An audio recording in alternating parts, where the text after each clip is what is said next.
In this practice session, you're going to see a sentence in English. You have a few seconds to say it out loud in Spanish, and then you can check it with our translation. Let's practice.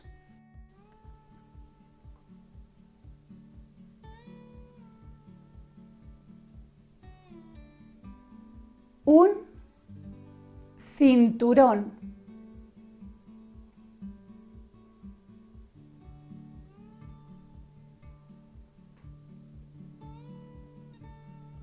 Una camiseta.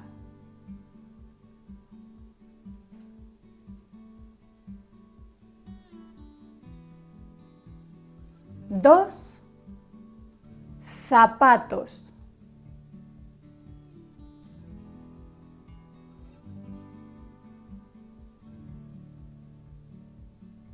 Dos chaquetas.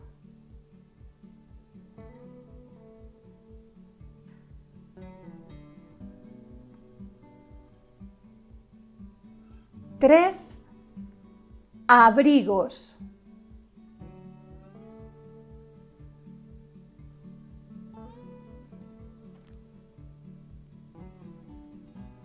Seis calcetines.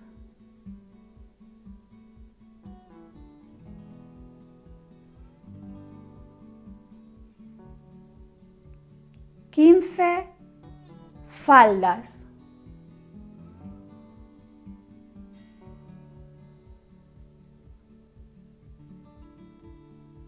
20 zapatillas.